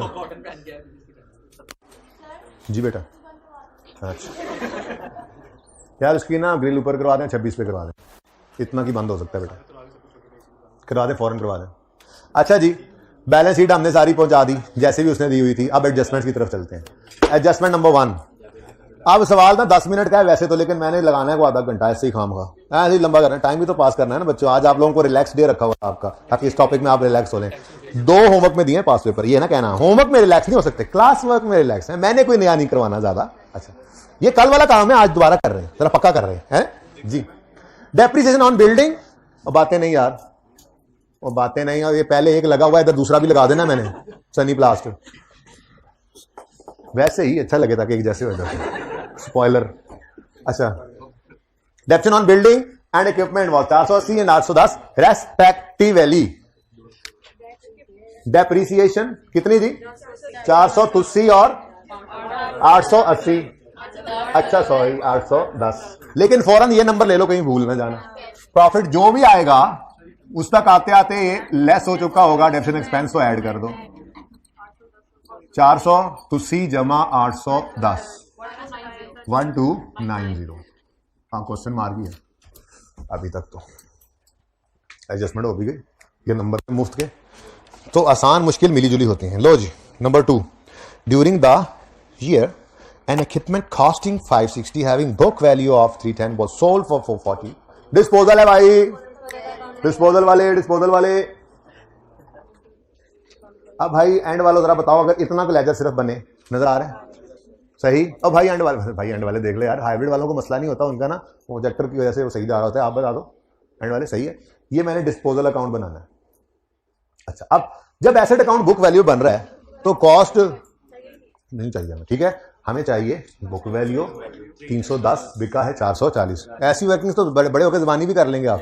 नजर आ रहा है कैश आया है 410, वो जाके लिख लेंगे, और दोनों का डिफरेंस गेन। 310 वाली चीज 440 की बिकी है तो गेन ही है ना, ठीक है। लेकिन चलो अभी तो सीखने का जमाना है। तो एसेट अकाउंट में से क्रेडिट कर देंगे डिस्पोजल की बीवी 310, यहां से क्रेडिट तो डिस्पोजल में डेबिट 310। ऐसे पर्चे में नहीं करना, मैं ये बताने लगा था जी। तो इक्विपमेंट की बुक वैल्यू आई है, इसलिए एक्यूमुलेशन इस तरफ नहीं आएगी, और कैश आया है 440 का, तो ये cash debit, disposal account credit जो होता था। और आज इधर कोई रिसीवेबल नहीं है, पिछले 2 दिन से इधर मुसीबत डाली हुई थी उसने। दोनों सवालों में एक जैसी एडजस्टमेंट थी, रिसीवेबल आता था और वो रिसीवेबल में छुपा पड़ा होता था। हम क्यों निकालते थे? क्योंकि हमारे ऑपरेशंस का पार्ट नहीं होता फिक्स एसेट का खरीदना बेचना, वो तो इन्वेस्टमेंट है, इन्वेस्टमेंट करनी फिर ऑपरेशन स्टार्ट करने हैं, वो तो हमने यूज के लिए खरीदे हैं, कभी 10 साल 15 साल बाद बेच भी देते हैं पुराना हो जाने पर, वो कोई रूटीन का काम तो नहीं है। इसलिए अगर ऑपरेटिंग एक्टिविटी वाले किसी आइटम में पड़ी हो ऐसी चीजें, इंटरेस्ट हो गया, एक्सपेंस यानी इंटरेस्ट पेबल हो गया, इन्वेस्टमेंट इनकम रिसीवेबल हो गई, या फिक्स एसेट का कोई रिसीवेबल हो गया, या आज वाले सवाल में कोई पेबल हो गया फिक्स एसेट का, तो हम उसको ऑपरेशन वाली चीजों में नहीं जाने देते, ये एक्रूअल प्रीपेमेंट्स में, कि उससे तो वो ऑपरेटिंग एक्टिविटीज में चला जाएगा, जबकि ऑपरेशंस नहीं है हमारे नॉर्मल, तो फेस पे नहीं शो करते हैं अलग अलग। खैर अभी तो इधर जी, कल एक बच्चा आ गया था बच्चे लेकर और कहने लगा यहां पे आप फिक्स एसेट का जब टॉपिक पढ़ाते थे तो यहां पर गेन नहीं लिखते थे, यहां सिर्फ पीएनएल लिखते थे, ठीक है, कितना है वैसे? तो मैंने कहा बिल्कुल, लेकिन मतलब तो वही होता था, disposal account debit PNL credit, ये गेन है क्योंकि प्रॉफिट एंड लॉस में गेन जाता है, ये इसलिए लिख लेते हैं कि यहां पर गेन लॉस उल्टाते हुए आसानी हो। बात तो वही है, पीएनएल ही क्रेडिट हो रहा है इस 130 से, लेकिन क्या है, ये गेन है, लिख लेने में आसानी होती है, ठीक है, तो इसलिए मैं गेन लिख लेता हूं। अब जी हमें ये दोनों चीजें जरा बिल्यू मार कर देना, रेड भी यही तो साथ ही यार, फिर कौन आएगा। हमें ये डिस्पोजल के एडजस्टमेंट में ना ये दोनों चीजें चाहिए होती हैं, ये दोनों चीजें बस चाहिए होती हैं, ठीक है, दोनों चीजें चाहिए। गेन को रिवर्स करते हैं, प्रॉफिट तक आते आते ऐड हो चुका होता है, लेस कर देते हैं, गेन ऑन डिस्पोजल, ये हमने निकाला है ना अल्लाह के फजल से, वर्किंग नंबर 10 में। मेरी तरह इधर लेस लिख के यहां भूल ना जाना। अच्छा, और cash received on disposal, cash received on disposal of blah blah 10, नहीं, ये तो आपको गिवन था, डिस्पोजल 440, पॉजिटिव के नेगेटिव? इनफ्लो है बच्चों, कैश फ्लो ना, कैश फ्लो रिक्वायरमेंट है हमारी, ठीक है, इसलिए कैश फ्लो में आपने एब्रीविएशन यूज नहीं करने जैसे मैं कर जाता हूं, पीबीटी खत्म नहीं लिखना, प्रॉफिट बिफोर टैक्स। एडज क्या होता है, मैंने आज एडजस्टमेंट लिखा पूरा। डब्ल्यू कैपिटल क्या होता है, वर्किंग कैपिटल पूरा लिखो, ठीक है, आपने ये एब्रीविएशन यूज नहीं करने। Cash received on disposal of equipment पूरा लिखना है, इक्विपमेंट ही था ना, ओके। अच्छा चलो, बातों में ना एक बात बताऊं, ये हो गया लेजर बैलेंस भी हो गया, ठीक है। अच्छा चलिए आगे जी, कैश भी लिख दिया, गेन भी रिवर्स हो गया, एडजस्टमेंट 2 हो गई है, 3 तो है ही कोई नहीं, 4। अभी सवाल पूरा करने दो मुझे, ठीक है, एंड पे उसूल लिखवाऊंगा, फिलहाल तो बड़ी सादा सी बात लिखी हुई है। Dividend amounting to 700 was paid during the year, तो ये पेड सीधा इधर जाता था, पहले तो ये पेड सीधा इधर जाता था, लेकिन आज ये लेजर चूंकि डिविडेंड पेबल का आ गया ना, तो उस लेजर में लिखकर फिर लेकर जाना है, तो बारी आने पे लेकर जाएंगे। फिलहाल तो पेबल एक नजर आ रहा है, और उसमें से कुछ पे हुआ है तो उस पेड को इसी लेजर में लिखो, फिर एंड पे देखते हैं क्या होना है क्या नहीं होना। ठीक है, तो अगर डिविडेंड पेएबल है और वो कह रहा है पेड ड्यूरिंग ईयर 700 है, तो वो पेएबल का पेड, जब पेएबल में से पेमेंट होती है उसकी एंट्री क्या होती है? Payable debit cash credit. जैसे यहां पर हम कहते हैं जी लोन रीपे हो गया, तो यहां पे हम कैश ही लिखते हैं ना। ठीक है, लायबिलिटी पे ऑफ होने कैश के अंदर फिर कैश लिखते हैं। ऐसे ही ये लायबिलिटी पे हुई है, लेकिन ये सवाल में गिवन है। ठीक है, और यही 700 यहां पे आना है, लेकिन थोड़ा सब्र कर दो। ठीक है, अच्छा, next adjustment is over. Next interest और टैक्स पेएबल गिवन है, expense for the year 378 interest expense है, 650 टैक्स एक्सपेंस है, हमारे लेजर्स में जाएगा, इनके लेजर्स तो बने हुए हैं। तो आप देखो एक्सपेंस के लेजर में कैश आता है, expense debit cash credit debit side पर, तो फिर interest expense profit and loss वाली फिगर आएगी क्रेडिट साइड पर। कितनी गिवन है? 678। ठीक है, ऐसे ही टैक्स का लेजर है, कैश ने आना है इधर, तो tax expense profit and loss वाली फिगर सवाल में गिवन है 650। ठीक है, ये एडजस्टमेंट भी ओवर। सवाल बहुत आसान था, जिसको वो समझ आ गई ना कि कैसे ओपनिंग क्लोजिंग लेके चल रहे हैं, सवाल में जान ही कोई नहीं थी। टैक्सला था ना, टैक्सला कदीम तहजीब वाला सवाल था। यहां तक को मसला okay. Number 6, trade and other payables as at 31 दिसंबर 18 included 950 for purchase of land. यानी कि हमने एक लैंड खरीदा होगा जिसकी एंट्री की होगी land debit payable credit, cash नहीं, पेबल। ठीक है, तो बेसिकली हुआ ये है कि एक फजूल लेजर जो कल रिसीवेबल बन रहा था आज पेबल में बना रहा हूं। ठीक है ना, पेबल फॉर पीपी मैंने वैसे ही बना दिया, हालांकि इसकी जरूरत कोई नहीं होती, पेबल फॉर पीपी। अब सवाल में वो कह रहा है एट 31 दिसंबर 18 हमारे साल का आखिरी दिन, payable for PPE, payable for purchase of PPE कितना है? 950। तो पेबल है क्लोजिंग डेट पर कितना? 950। ओपनिंग पर तो कोई नहीं है। ठीक है ना, तो फिर क्या हुआ है, इस साल में ही कोई हमने पीपीई खरीदा है उधार पे। सादा सी बात है कि बनाए बगैर भी काम चलता था, लेकिन मैंने जबरदस्ती बनाया फिर। तो 950 इधर जो बैलेंसिंग आ रहा है, इसमें आपने ये तो नहीं कहना कि कोई लोन आया किसी से, cash debit payable for PPE credit. यहां पे तो क्या हुआ है, एसेट आया उधार पे जिसकी एंट्री हुआ करती है, कितने गया पीपी, ये land and building debit payable for land and building credit. ठीक है, यहां पर लैंड एंड बिल्डिंग लिख लेता हूं, payable for land and building. ठीक है जी, ओके, उठा दो इसको जी। तो ये देखें जी, पेबल फॉर लैंड, तो ये एडिशन कैश वाला नहीं है, उधार पे किया है, तो ये एंट्री जरूर कर लो, लैंड एंड बिल्डिंग डेबिट और payable for land and building credit. ये वर्किंग नंबर 11 वाला है। अगर ये यहां ना लिखते बेटा, मैं क्लास से निकाल दूंगा यार, जो करेगा प्लीज। अगर ये यहां ना लिखते तो ये कैश की फिगर में शामिल हो जाता, हम कहते हैं कि ये भी हमने पैसे देकर खरीदा है, जबकि ऐसा नहीं हुआ। ठीक है, तो यहां पे लिख दो, यहां पे लिख दो लैंड एंड बिल्डिंग, वर्किंग 12 कर देता हूं जी। ठीक है जी, तो ये बैलेंसिंग चाहे तो निकाल लो, वैसे भी आप लिख सकते थे। ठीक है, ये वर्किंग 12, उधर भी फिर ये लिख लेता हूं, अब माफी नहीं देती, खुद कर लेते। ओके, नहीं सर ऑनलाइन वाले परेशान होते हैं, हम तो उनके लिए करते हैं ना। अच्छा ओके, वो प्रॉब्लम में हो, सवाल नहीं है लेकिन तुम तंग कर रहे हो दोस्तों को। अच्छा जी, लो जी, ये तो सवाल खत्म हो गया। मसला क्या है, ट्रेड एंड अदर पेबल्स में ये पेबल पड़ा है, पड़ा रहे। ट्रेड अदर पेबल्स हमारी ऑपरेटिंग एक्टिविटीज हैं, हमारे ऑपरेशंस हैं, लेकिन ये कोई ऑपरेशंस नॉर्मल ऑपरेशंस का पार्ट नहीं है। तो जैसे इंटरेस्ट पेबल को निकालते थे पेबल्स में से, ऐसे ही इस पेबल को भी निकालो। जैसे इंटरेस्ट या इन्वेस्टमेंट इनकम रिसीवेबल को निकालते थे रिसीवेबल्स में से, ये जैसे रिसीवेबल्स ऑफ पीपीई को 2 दिन से निकाल रहे हैं रिसीवेबल्स में से, ऐसे इस पेबल को भी निकालो, सिंपल। ठीक है, अब लेस किया हमने पेबल फॉर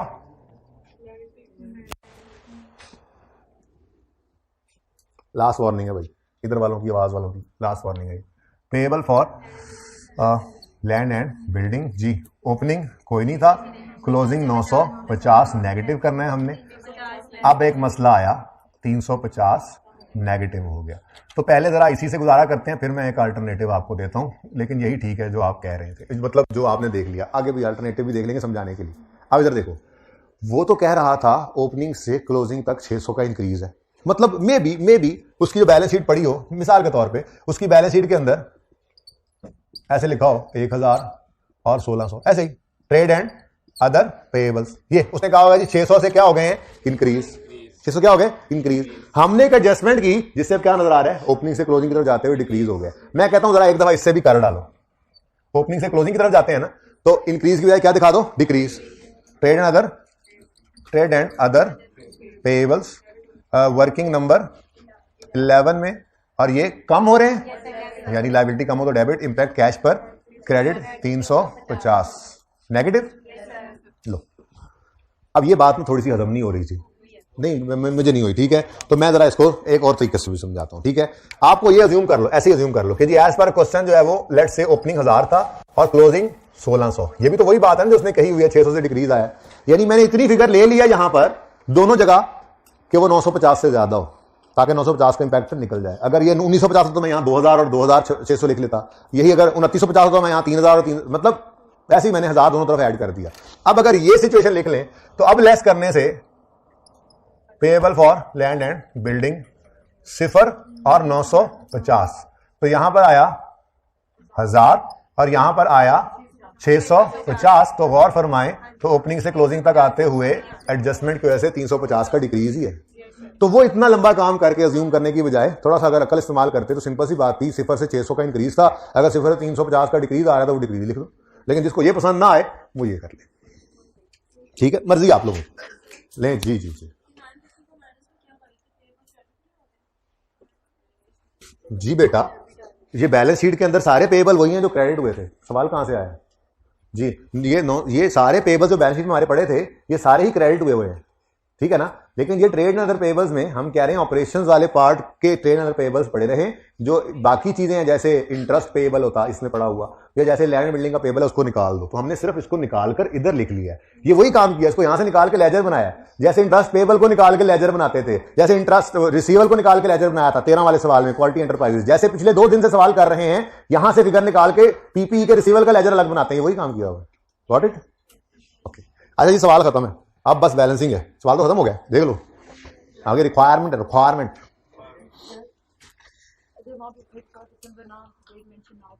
फिर सवाल में बहुत सारा डाटा होता है और सवाल की एडजस्टमेंट बदल जाती, ये एडजस्टमेंट की बात करो, समझ आ रही है? ठीक है, बस डाटा बदल जाता है ना बेटा। अगर वो ना होती डेट तो फिर कुछ और भी डाटा होता, फिर शायद ओपनिंग भी होता, फिर क्लोजिंग भी होता, फिर पता नहीं क्या कुछ होता। इधर क्या है जो लिखा हो समझ आ रहा है? तो बस ये एडजस्टमेंट है। अगर इसको बदलोगे ना तो और बहुत सारी चीजें बदल जाएंगी, तो वो फिर सवाल में बदल के देगा, ऐसे नहीं देगा, ठीक है।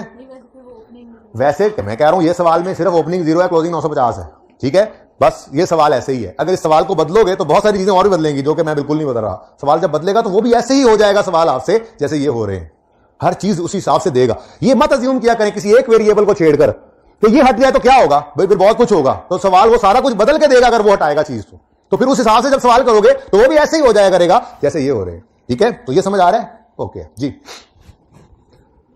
रिटेन्ड अर्निंग में आपको पता है 1 मिनट पैट भी आता है और डिविडेंड शिविडेंड भी आते हैं, ठीक है। अब डिविडेंड पता है कि है, ये नहीं है कि कोई शक है। इसका मतलब आज तो 2 फिगर्स यहां क्वेश्चन मार्क पे हैं, इसलिए फिलहाल इसको छोड़ दें कि दो क्वेश्चन मार्क वाला तो बैलेंस नहीं हो सकता। आगे चलते हैं, इसको अब एंड भी देखेंगे, आगे बढ़ते हैं जी। 900 किस तरफ आ रहा है? अब ये क्या होगा भाई? ये वो एंट्री है जो पहले दिन डिविडेंड की सिखाई थी, retained earnings debit dividend table credit, और कहा था जैसे जैसे लोग आते जाएंगे वैसे वैसे वो लेकर चले जाते जाएंगे, और जैसे जैसे आएंगे हम एंट्री करेंगे dividend payable debit cash credit, ठीक है। तो असल में ये एंट्री हुई है, ठीक है। ये एंट्री जो हुई है ये हमें बैलेंसिंग फिगर आज यहां से मिली है। खैर लिख लो, यहां पर क्या है? रिटेन्ड अर्निंग्स, ठीक है। ये क्या चीज है? ये डिविडेंड जो अनाउंस होता था, डिविडेंड जो अनाउंस या प्रपोज होता था, और ये डिविडेंड पे है, पे हो रहा है। ये अनाउंस्ड है, ये पेड है, दोनों में डिफरेंस हो सकता है, हुआ करेगा। जितना अनाउंस होता है सारा लोग नहीं भी लेके जाते फौरन। अभी तक जितने सवाल किए उनमें डिविडेंड पेबल का जिक्र ही कोई नहीं था, मतलब ओपनिंग क्लोजिंग 0 होते थे, तो जो डिविडेंड आता था वही डिविडेंड पे हो जाता था, मतलब पेबल नहीं है सवाल ने बताया, तो फिर जो था वो पे हो गया ना, तो इसीलिए यही फिगर डायरेक्ट ले जाते थे वहां पे। लेकिन अभी उसूल लिखवाऊंगा थोड़ी देर में, बल्कि अभी लिखवा देता हूं। फिलहाल ये 900 जो आपने यहां बैलेंसिंग निकाला है ये दरअसल रिटेन्ड अर्निंग्स में लिखना है, लेकिन आज यहां पे डिविडेंड नहीं पूरी बात लिखेंगे, डिविडेंड पेबल पढ़ा हुआ है हमने ऑलरेडी। कितना? 900, ठीक है जी। ये बैलेंसिंग नहीं है, ये वर्किंग 3 है, ठीक है। चलो अब इसको बाद में देखते हैं, एंड पे आके जरा इसकी बात अब कर लें। यहां पर आप एक लगाएं स्टार और एक उसूल लिखें। इधर ही लिख लें, उधर बाद में नोट कर लीजिएगा, वो ढूंढने जाएंगे सफा। नहीं जाएं, इधर ही लिखें। अच्छा लिखें, अगर सवाल में डिविडेंड पेएबल का, अगर सवाल में डिविडेंड पेएबल का बैलेंस नजर आ रहा हुआ करेगा, अगर सवाल में डिविडेंड पेएबल का बैलेंस नजर आ रहा हुआ करेगा, सबने लिख लिया। अगर सवाल में डिविडेंड पेएबल का, डिविडेंड पेएबल कहां आएगा? इनकम स्टेटमेंट में ना, कौन मतलब पेएबल बैलेंस शीट में आना है। अच्छा मैंने कहा कहीं इनकम स्टेटमेंट में ना ढूंढते हो डिविडेंड पेएबल कहां आ रहा है, सर ने कहा था ढूंढ ले, बैलेंस शीट में ढूंढना। अच्छा तो अगर सवाल में, सवाल को अंडरलाइन करके ऊपर लिख लें B/S बैलेंस शीट, तेरा पता इनकम स्टेटमेंट से लब दे रहो जी। अगर सवाल में डिविडेंड पेएबल का बैलेंस नजर आ रहा हुआ करेगा तो हम रिटेन्ड अर्निंग्स में से डिविडेंड की फिगर को निकालकर, तो हम, मैं उसूली बात कर रहा हूं, बाकी तो फिर तरतीब कोई भी हो सकती है, वो सवाल की तरतीब होगी, कभी ये फिगर देके ये निकलवाएगा, कभी ये देके ये निकलवाएगा, उसकी मर्जी है। ठीक है, तो क्या लिखा रहा था मैं? तो हम रिटेन्ड अर्निंग्स में से डिविडेंड की फिगर निकालकर पहले डिविडेंड पेएबल के लेजर में ले जाएंगे। तो हम रिटेन्ड अर्निंग्स में से डिविडेंड, समझ बाद में लेना, पहले लिख लो। तो हम रिटेन्ड अर्निंग्स के लेजर में से डिविडेंड की फिगर निकालकर पहले उसे डिविडेंड पेएबल के लेजर में लेकर जाएंगे, पहले उसे डिविडेंड पेएबल के लेजर में लेकर जाएंगे और फिर वहां से डिविडेंड पेड, ब्रैकेट में लिखो कैश पेड, और फिर वहां से डिविडेंड पेड, ब्रैकेट में कैश पेड, डिविडेंड पेड की फिगर निकालकर, और फिर वहां से डिविडेंड पेड की फिगर निकालकर कैश फ्लो में लेकर जाएंगे।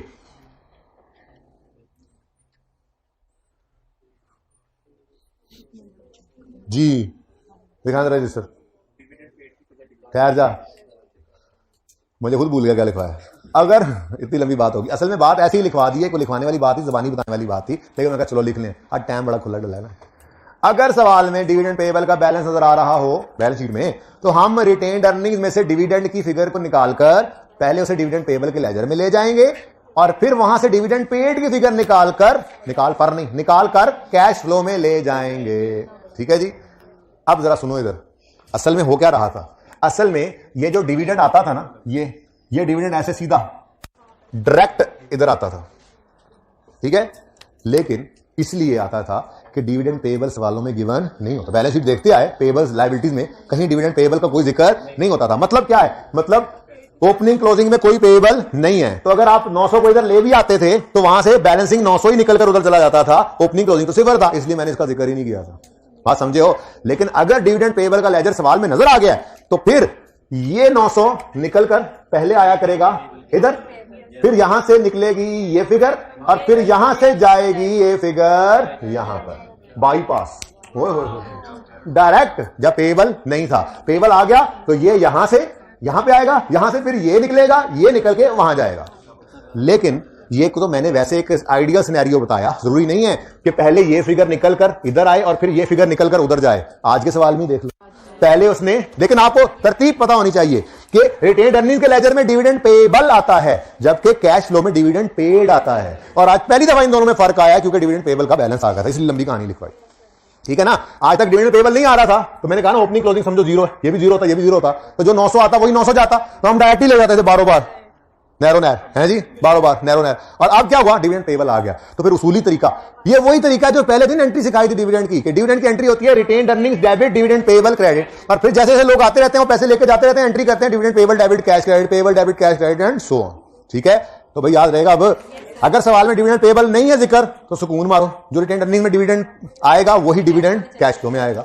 लेकिन अगर डिविडेंड पेएबल आ जाए तो जो डिविडेंड रिटेन्ड अर्निंग से निकलना है वो पहले डिविडेंड पेएबल के लेजर में लिखोगे, ओपनिंग क्लोजिंग की एडजस्टमेंट होगी, फिर कैश निकाल के ले जाओगे इधर। ये नॉर्मल यही होता है। लेकिन आज सवाल में नॉर्मल तरीका दे दिया उसने, पेड की फिगर निकलवाने की बजाय पेड की फिगर दे दी और ये फिगर निकलवाई, क्योंकि ये भी मिसिंग था ना, तो सवाल की मर्जी है जिधर को चल पड़े। ठीक है, लेकिन हमने उसूल बना लिया अपना। लो भाई, यहां पे क्या आएगा? लेकिन कौन सी वाली लाइन से आया? ये ब्लू वाली गाड़ी पे बैठ के आया या लाल वाली पे? अरे लाल वाली गाड़ी पे है आज बैठा हुआ ये, ठीक है। तो ये फिगर कितनी है, ठहरो ठहरो ठहरो, ये इधर, अब ठीक है जी। भाई ये इधर यहाँ पे ना जंप लग गया इसको तो जी। 700 मैंने रेड लिखा है क्योंकि आज ये रेड गाड़ी पे बैठ के आया, क्योंकि आज डिविडेंड पेबल आ रहा था। हाँ वो अलग बात है कि सवाल में पेड की ही फिगर गिवन थी। ओके समझ आ गया ये कॉन्सेप्ट। चल बस ये, और तो अब सीखने वाली बात कोई नहीं है इसमें, आगे बढ़ें जी।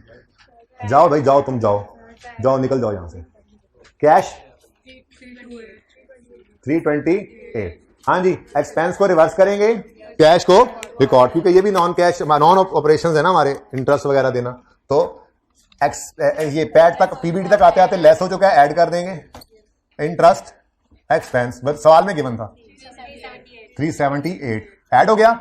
उसके बाद इंटरेस्ट पेड हमने निकाला वर्किंग नंबर 4 में 328 पेड है तो माइनस, ठीक है जी। Next land and building addition आ रहा है कितना, अब 950 की अगर एंट्री ना करते खुदा ना खास्ता तो पता है फिर क्या होता, ठीक है ना। ये कितना है 2130 की बजाय ये 950 भी इसी में ऐड हो जाता। खैर चलो अब तो हमने एंट्री कर ली। ये है addition in land and building. क्या नहीं समझ आई, किसी ने बोला नहीं समझ आई, निकल जाए क्लास से। वर्किंग नंबर 2130 नेगेटिव है लेकिन, ठीक है। नेक्स्ट इक्विपमेंट है, इसका बैलेंसिंग भी एडिशन आ रहा है। हाँ जी, पिछली क्लास में भी एडिशन आया था, आपने कौन सा कमाल कर दी। 2670 एडिशन इन इक्विपमेंट, आपने एब्रिविएशन नहीं यूज करने जी। वर्किंग 6 में 2670 outflow, tax expense balancing cash निकाला हमने 710।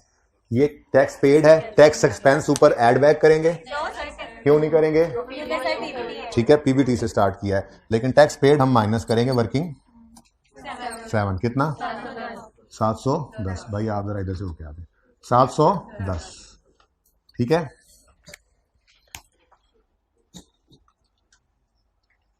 अच्छा नेक्स्ट है जी share capital and share premium. ये चलो मुश्किल वाला काम मैं कर देता हूँ। ये कैश जो है ये ओनर्स घर से लाए। अब कल एक बच्चा यहाँ पे मेरी क्लास में कह रहा था, मेरी क्लास का, कि यहाँ पे आपने राइट इशू क्यों लिखा है। पिछले साल कल साल में राइट इशू लिखा होता, मेरे से गलती होगी राइट इशू लिख दिया। मत लिखो राइट इशू यार, आप हमेशा ये लिख दिया करो new share capital. New share capital से भी अगर तकलीफ हो रही है तो न्यू कैपिटल लिख दो, मुझे कोई मसला नहीं है। अब जब शेयर कैपिटल लिख दिया, न्यू शेयर कैपिटल या न्यू शेयर्स इशूड, वो राइट वाले हैं वो आईपीओ वाले हैं, हमें इससे क्या, ठीक है। तो न्यू शेयर्स जब इशू हुए हैं प्रीमियम पे हुए हैं तो फिर प्रीमियम भी आगे होगा, लेकिन हमारे पास तो आज फिगर ही इकट्ठी आ रही है। तो न्यू शेयर्स जब आते हैं तो कैश इनफ्लो होता है 2350, ठीक है इनफ्लो। बाकी यहाँ पे जो मर्जी लिख लिया करो, वैसे तो होना चाहिए था कि यूँ लिख लिया करो न्यू कैपिटल इंजेक्टेड, तो जान ही छूट गई, ठीक है। अच्छा नेक्स्ट है जी लॉन्ग टर्म लोन्स। ये 1000 रुपया कैश रीपे, लोन रीपे हुआ है ना कैश पे, ठीक है जी। तो ये बैलेंसिंग आ गया 1000 लोन रीपेड वर्किंग 9 से। अच्छा ऐसी है, जस्ट ऐसी वर्किंग्स भी अवॉइड हो सकती है मेरे ख्याल से। तो ओपनिंग से क्लोजिंग पे नजर आ रहा है 1000 की कमी आ रही है, तो कोई यार रीपे ही हो गया उन्हें, लेकिन कर दें कोई मसला नहीं, फिलहाल तो मैं सभी करवा रहा हूँ। डिस्पोजल ऑलरेडी हो चुका है, ठीक है, वो साइड फारिग, ये भी गया, ये तो और था मेरे ख्याल में, जिसने ये देखना है तो ये भी चला गया, ठीक है जी। जिसने जहां जाना था वो जा चुका है। अब बस पीबीटी होता तो सवाल खत्म था। पूरे सवाल में पीबीटी गिवन नहीं है, लेकिन एक लेजर हमारा बैलेंसिंग से रहता है, पहले उसको बैलेंस कर लें। 22 इस तरफ आ रहा है, तो इस तरफ तो नॉर्मली पैट ही आता है, तो ये पैट हमारे पास बैलेंसिंग आ गया, और इस पैट को हम ले जाएंगे अब आगे एक सवाल में हमने जो पैट यहां से निकला था उसी को यहां लिख लिया था। क्यों, सवाल में टैक्स ना हो तो जो पीबीटी है वही पैट है, वरना ये बात पक्की याद है हमें कि रिटेन्ड अर्निंग्स में पैट आता है, कैश फ्लो का स्टार्टिंग पॉइंट पीबीटी है। अगर खुदा ना खास्ता टैक्स की फिगर सवाल में, टैक्स का जिक्र हो सवाल में, तो फिर पैट दे तो उसे रिटेन्ड अर्निंग्स में लिखकर पीबीटी खुद निकाल लेना, और अगर पीबीटी दे तो पीबीटी को स्टार्टिंग पॉइंट में लिख के पैट खुद निकाल के रिटेन्ड अर्निंग्स में लिखना। ये दोनों अलग अलग ही हैं, अनलेस के टैक्स ही ना हो। समझ आ रही है, ठीक है। तो आप सवाल के अंदर पैट तो हमारा निकल आया, ठीक है जी, सवाल में पैट हमारे पास आ गया जी। पीबीटी हमें चाहिए, पीबीटी में से लेस किया करते हैं टैक्स एक्सपेंस, तो हम पहुंचा करते हैं पैट पर। अब पैट वर्किंग नंबर 2 है, उससे हमें मिल गया कितना 2260, और टैक्स एक्सपेंस की फिगर भी सवाल ने हमें दी हुई थी 650 की, सवाल में एडजस्टमेंट में गिवन था, तो यहां पे हमने 650 लिखा नेगेटिव साइन के साथ। और पीबीटी की फिगर बैलेंसिंग निकाल लो, रिवर्स वर्किंग करनी है तो माइनस हो रहा है उसे प्लस करोगे। जी बोलो 2910, ये 2910 आज हमने खप खप के वर्किंग 13 में निकाला, ऐसे नहीं बोले आज 13 जी 2910, ठीक है जी। चलो जी सवाल खत्म। नेगेटिव पॉजिटिव 2660 पॉजिटिव 4360 नेगेटिव 1350 तो मैं भी कर लेता पॉजिटिव। इधर देखो, ये देखो 2660 प्लस माइनस माइनस हो जाएगा ना, तो 2660 माइनस 4360 प्लस 1350 नेगेटिव। अब ये नहीं पता और ये भी नहीं पता, तो सवाल में वैसे वर्किंग 1 बनाने की भी शायद जरूरत नहीं थी मेरे ख्याल से, लेकिन चलो चूंकि हमें आदत है ना तो हम वो जबरदस्ती बना ही लेते हैं, ठीक है। अब एक चीज छोड़ दी थी हमने, वो इंक्रीज डिक्रीज नहीं था उसका, इंक्रीज डिक्रीज की बजाय उसने ओपनिंग क्लोजिंग ही बताए हुए थे। ओपनिंग कैश 450 है, क्लोजिंग कैश 100 है, जिसको हम यहाँ पे लिखा करते थे। आज जरूरत नहीं थी, लेकिन चलो तबीयत जैसे चल रही है, ओपनिंग और क्लोजिंग 100। अब जब इस 450 को यहाँ लिखते हो तो 100 पॉजिटिव आ जाता है, जो कि हमारी कैश फ्लो मतलब टैली कर जाती है, सही बनी।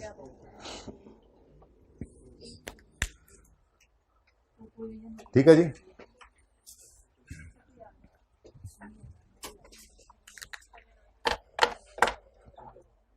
प्रोविजन का बता दिया जी, उसने नेट उठाई है, हम भी नेट उठाते हैं, मैंने पिछला सवाल भी दिखाया। बाकी दोनों ऑप्शंस तो जब पहली क्लास में बताऊंगा तभी आपको बताऊंगा। तो बेटा आप सोल्यूशन ओपन करो, किताब वाला ओपन करो, सोल्यूशन करो करो। इसमें यहां नॉन प्रोविजन एक नॉन कैश एडजस्टमेंट होती है, उन्होंने कहा था जी उसमें इंक्रीज आया, उसकी एडजस्टमेंट पॉजिटिव 140 की यहां पे नजर आ रही है, और फिर जब ग्रॉस डेटर्स हो गए हैं तो नेगेटिव 240 यहां से माइनस हो रहा है, तो 140 ऐड 240 माइनस नेट में 100 ही होता है ना, तो हम नेट में ये आंसर तो सही निकाले बैठे हैं। जब लॉजिक वाली एग्जांपल आएगी तो दोनों ऑप्शन सामने रखेंगे, तब फिलहाल तो मैं बता ही नहीं रहा, फिलहाल तो मैं कह रहा हूं कि मैंने भी सही किया है और सोल्यूशन भी सही है, लेकिन आप इसी को फॉलो करें टिल फर्दर ऑर्डर्स। ना अल्लाह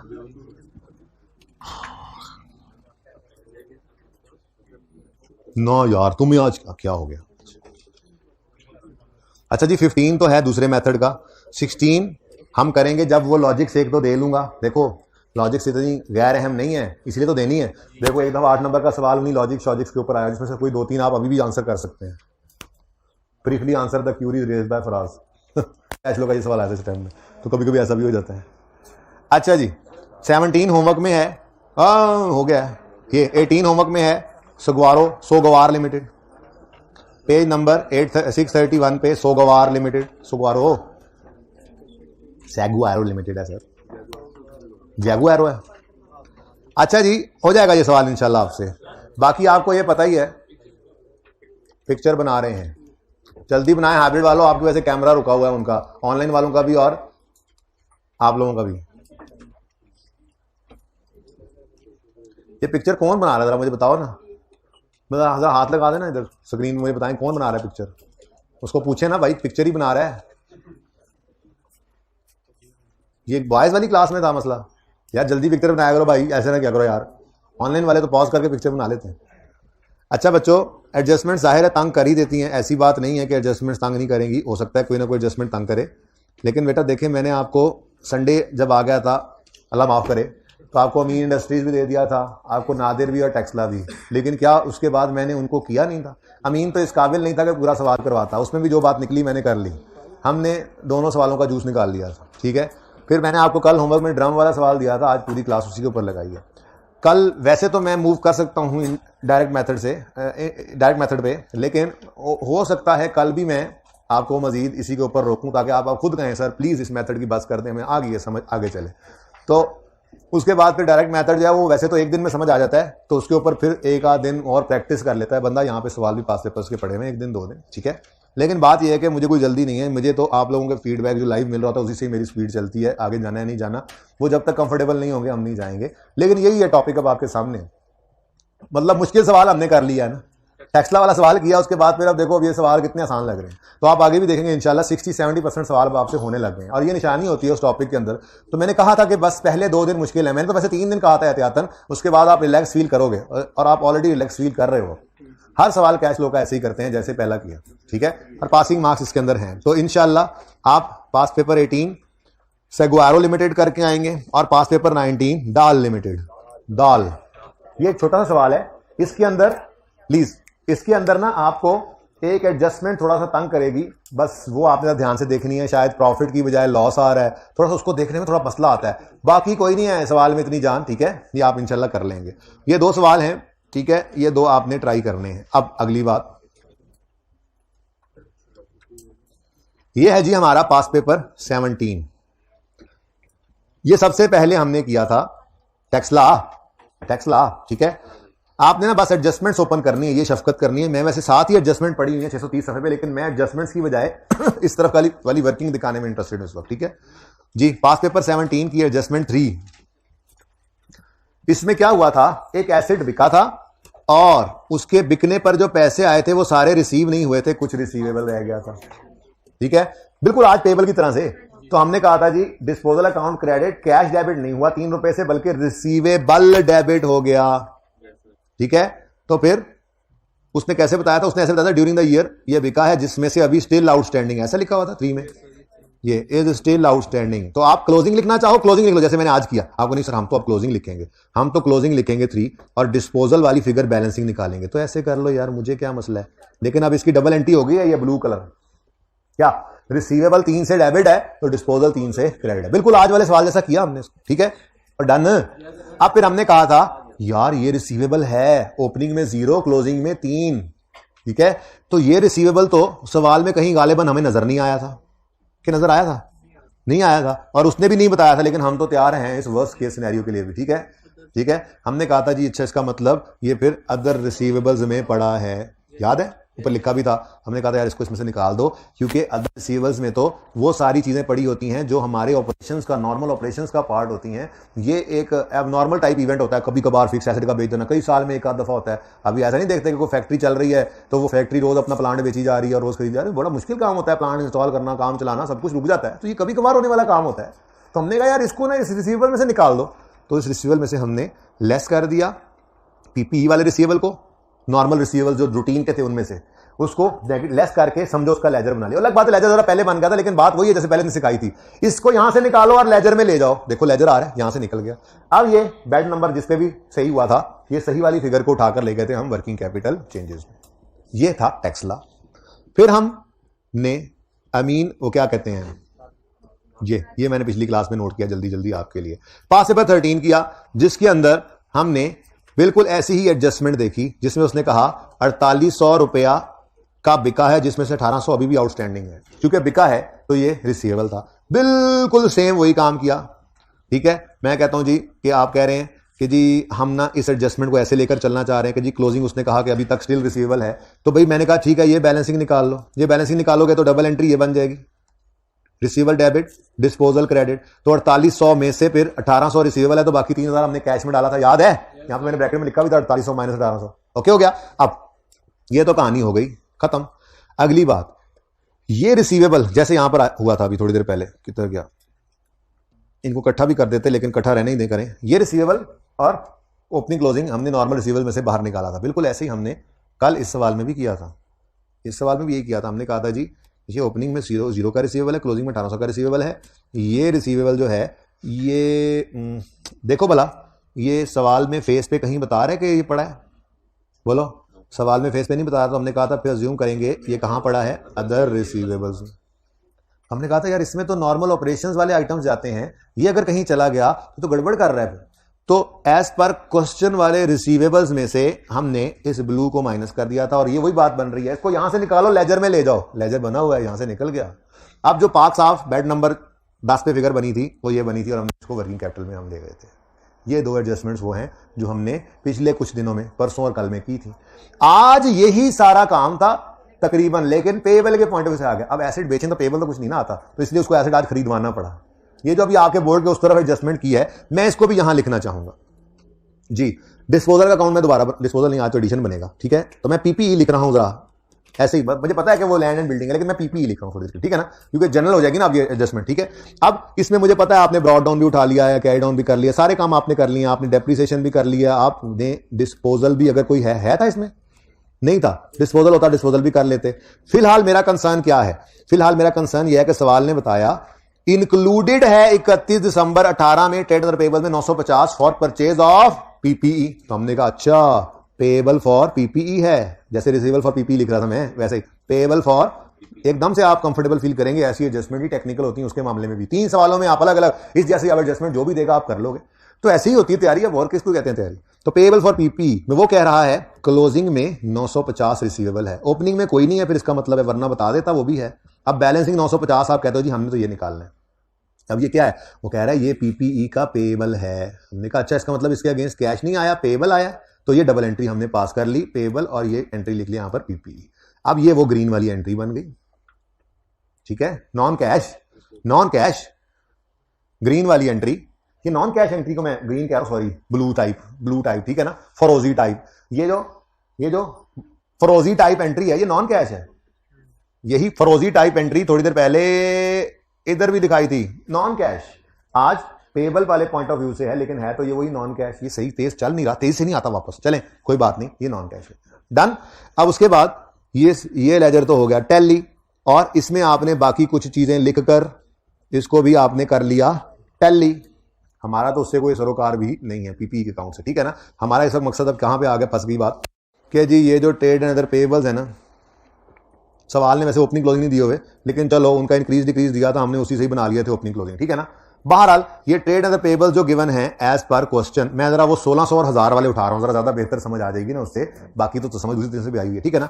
मैं कह रहा हूं जी ओपनिंग में 1000 के पेबल पड़े थे ट्रेड एंड पेबल्स, और क्लोजिंग में 1600 रुपए के ट्रेड एंड पेबल्स पड़े थे। लेकिन अब मैं रेड कलर से इसको एनसर्कल कर रहा हूं, लेकिन ये एक पेबल आया है जो रूटीन का पेबल नहीं है। इसको अगर यहां पड़े रहने दिया तो सोने वाले भाई, इसको यहां पड़ा रहने दिया चांदी के बन जाओगे, सोगे तो अभी सोने के जी, अभी तो सोने हो जी, बोलो अगर यहां पड़ा रहने दिया तो ये तो ऑपरेशंस में चला जाएगा, जो नॉर्मल ऑपरेटिंग एक्टिविटी होती है, जबकि ये तो फिक्स एसेट है, ये रोज नहीं खरीद सकते हम, इतनी औकात नहीं होती है, बड़ी कभी कभार ही ये कभी कभार का ये काम होता है, ठीक है। तो नॉर्मल एक्टिविटी में से इसको निकालो, -0 -950, और जो पाक साफ फिगर है 1000 और 650, इसको ले जाओ वर्किंग कैपिटल, ठीक है। अब मेरे ख्याल में इससे ज्यादा तो फिर मैं कुछ भी नहीं कर सकता।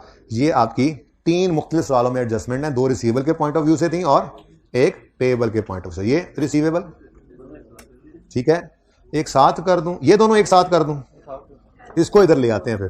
चलो बाकी तो वो तीसरी तो इसी जैसी है ना, तो चलो ये करीब करीब भी हैं, 13-14 गवांडी भी हैं, 13 और 14 गवांडी हैं। ठहरो यार, आप जरा जाओ भाई, आज ना इधर हमें जरूरत है जरा गवांडियों के कॉमन चीजें देख रहे हैं जरा भाई, एक रिसीवेबल वाली एक पेएबल वाली, सुभान अल्लाह।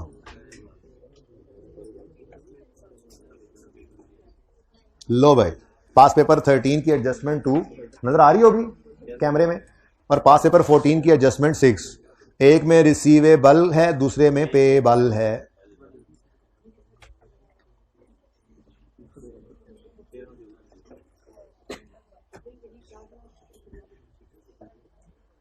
ठीक है बच्चों, चलें जी, अब आज क्लास खत्म करते हैं, और वो कल हो गया। अच्छा जी, अब होमवर्क के अंदर मैं कुछ भूल तो नहीं रहा पिछली क्लास में, क्या हुआ ऐसा। चले हाइब्रिड वाले बैठे, आज मैं उनके पास आ रहा हूं 2-3 मिनट के लिए, कोई मसला हो उनको तो, ठीक है जी। तो होमवर्क के अंदर पास पेपर 18 और 19 है। जिंदगी रही तो कल होगी मुलाकात। अल्लाह हाफिज।